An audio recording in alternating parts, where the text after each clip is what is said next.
नमस्कार। मैं डॉक्टर दिनेश चारण बीए प्रथम वर्ष के हिंदी साहित्य की प्रथम प्रश्न पत्र में आप सभी का स्वागत करता हूं।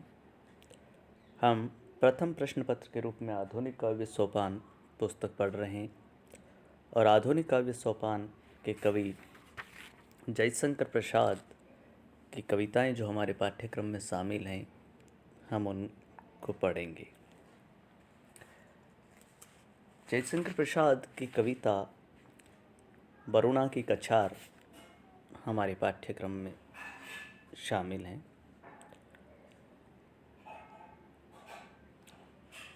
और कवि इसमें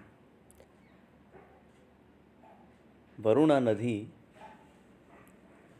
का वर्णन करता है कि उसका जो तट है, उसका किनारा है, कितना पवित्र है, कितना उज्जवल पक्ष उसका है।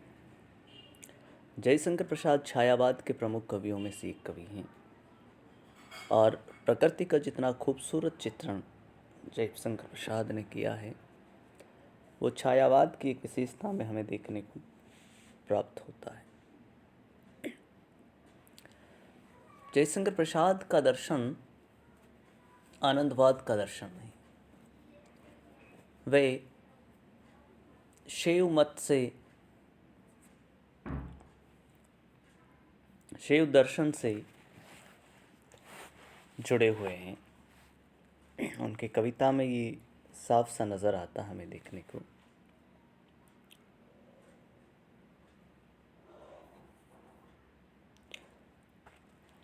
मैं यहाँ वरुणा की कछार कविता पहले पढ़ूंगा और उसके बाद उसके एक एक पद की व्याख्या करता हुआ चलूँगा।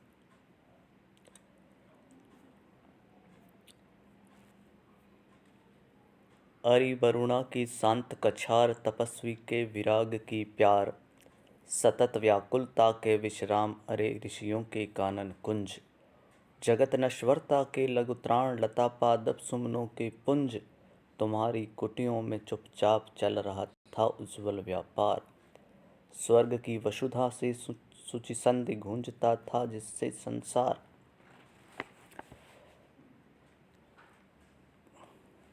वरुणा की कछार का गुणगान कवि ने यहाँ किया है। कछार कहते हैं तट या किनारे को। प्रसाद के अनुसार यही वह शांत तट है जहाँ भारत के ऋषि मुनि ज्ञान में तर्क वितर्क किया करते थे। यहीं पर सर्वप्रथम मानवतावाद की खोज गौतम बुद्ध ने की थी और इसी भूमि पर देवता आदि भी जन्म लेकर भारत भूमि की महिमा को बढ़ाते रहे। अरि वरुणा की शांत कछार, तपस्वी के विराग की प्यार। जयशंकर प्रसाद वरुणा की कछार का गुणगान करते हैं कि हे वरुणा की शांत कछार, तुम किसी तपस्वी के वैराग्य से होने वाले प्रेम का आभास करवाती हो। जिस प्रकार तपस्वी को अपने वैराग्य से प्रेम हो जाता है, उसी प्रकार तुम्हारे तट पर भी निरंतर तपस्या करने वालों का बोलबाला रहा है, अतः तुम तपस्वी के लिए विराग से कम नहीं हो। सतत व्याकुलता के विश्राम, अरे ऋषियों के कानन कुंज, जगत नश्वरता के लघुत्राण, लता पादप सुमनों के पुंज। इस संसार के दुख से दुखी प्राणियों की विश्राम स्थली ये कछार प्राचीन काल से ऋषि मुनियों की एकांत साधना को अपने सघन कुंजों में आश्रय देती रही है। इस नश्वर जगत के प्राणी तुम्हारे लता पादप और सुमनों से लक तक भरे हुए कुंजों में अपनी कुटिया बनाकर रहते हैं और शांत जीवन व्यतीत करते हुए ज्ञान, धर्म, सदाचार, मानवता, राजनीति, सुख दुख आदि पर उज्जवल प्रकाश डालते थे।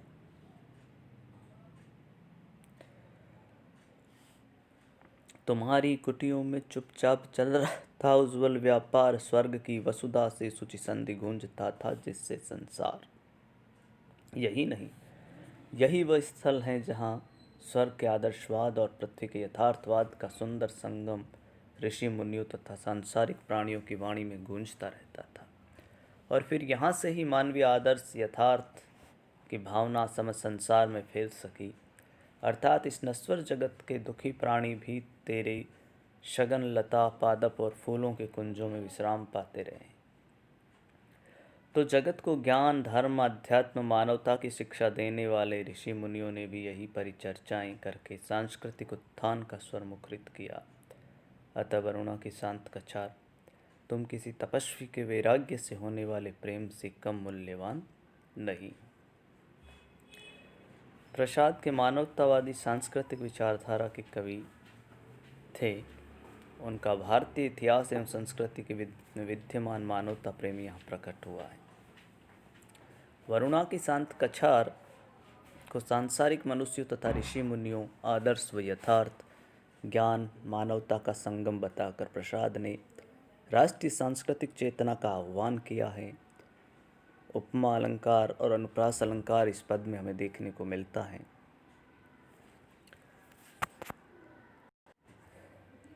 अगला पद इस प्रकार है।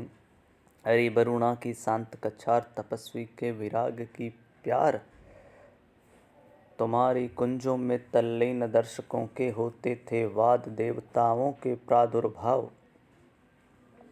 स्वर्ग के सपनों के संवाद, स्निग्ध तरु की छाया में बैठ परिषदें करती थी सुविचार, भाग कितना लेगा मस्तिष्क, हृदय का कितना है अधिकार।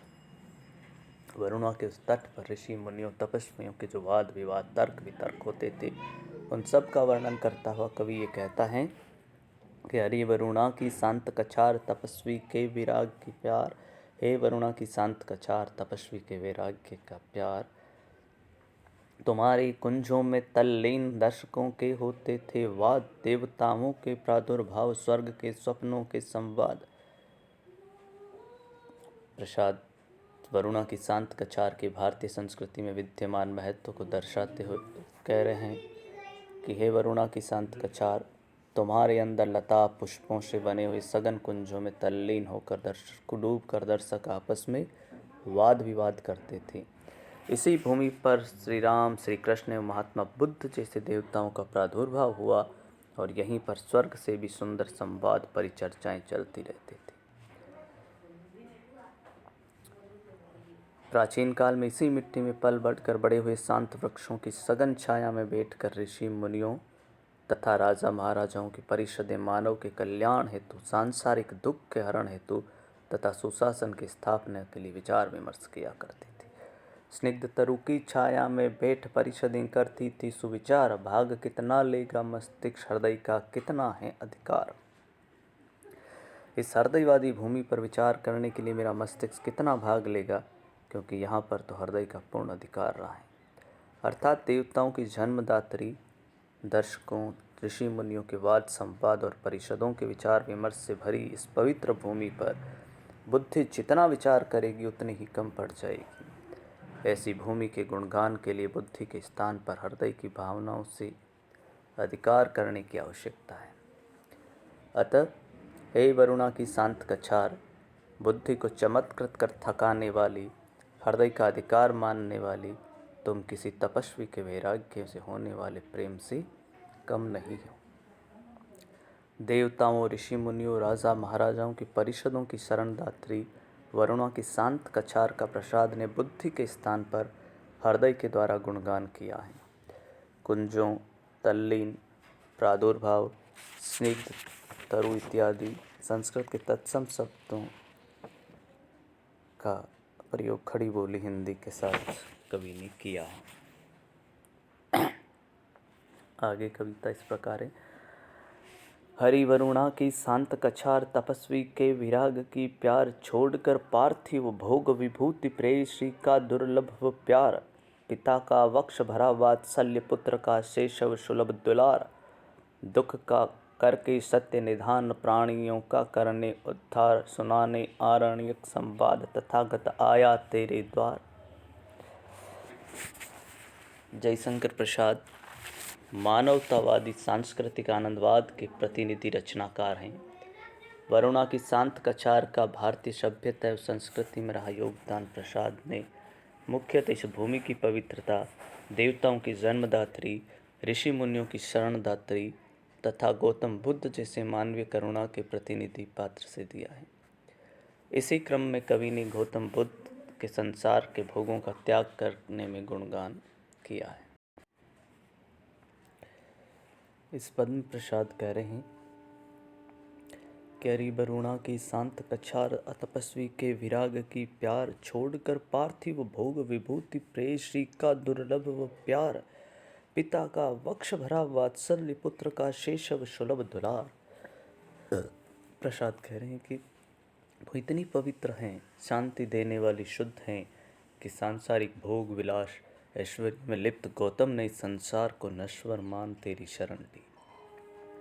वे अपनी प्रियतमा यशोधरा का उमड़ता हुआ दुर्लभ प्यार, अपने पिता का अपने प्रति वात्सल्य से भरा हृदय, स्वयं पिता होने के कारण पिता का सुख छोड़कर अपने पुत्र का स्वाभाविक लाड प्यार दुलार इत्यादि छोड़कर त्याग कर संसार के दुखों का उत्तर खोजने ढूंढने तथा सभी प्राणियों का उद्धार करने के लिए तेरे द्वार पर चले आए। अर्थात हे वरुणा की शांत कछार, दुख का करके सत्य निदान, प्राणियों का करने उद्धार, सुनाने आरण्यक संवाद, तथागत आया तेरे द्वार। हे वरुणा की शांत कछार, तेरी पवित्रता का ये प्रभाव है कि सांसारिक ऐश्वर्य में लीन गौतम बुद्ध तथागत अपना भरा पूरा खुशहाल परिवार त्याग कर योगी के रूप में तेरी शरण में आ गए, जिससे कि वे दुखी प्राणियों का उद्धार कर सके, संसार के दुख का कारण खोज सके और अरण्य के समान पवित्र उपदेश देकर सबका दुख का कारण खोज सके। इसीलिए हे वरुणा की शांत कछार, तो किसी तपस्वी के वैराग्य से बंधे प्रेम की भांति पवित्र निर्मल है। ये बात अरण्य ग्रंथों में मिलती है कि बुद्ध संसार में दुख का कारण खोजने के लिए अरण्य में आ गए थे। गौतम बुद्ध को ऐश्वर्यमय खुशहाल परिवार का त्याग करते दिखाकर प्रसाद ने त्यागमय जीवन का उपदेश दिया है। गौतम के घर छोड़ने का मूल कारण दुख के कारण ही की खोज व प्राणियों का उद्धार बताया है। भाषा तत्सम शब्दों के युक्त परिष्कृत हिंदी हैं। अनुप्रास व उपमा अलंकार का प्रयोग कवि ने इस पद में किया है। आज की कक्षा में इतना ही। अगले पद हम अगली कक्षा में पढ़ेंगे। जितनी कविता अभी तक मैंने पढ़ी हैं आपको बताई हैं, अगर इसमें कहीं कुछ समझ में नहीं आया हो, कहीं कोई परेशानी हो रही है, तो आप पुनः मुझसे संपर्क कर सकते हैं। धन्यवाद।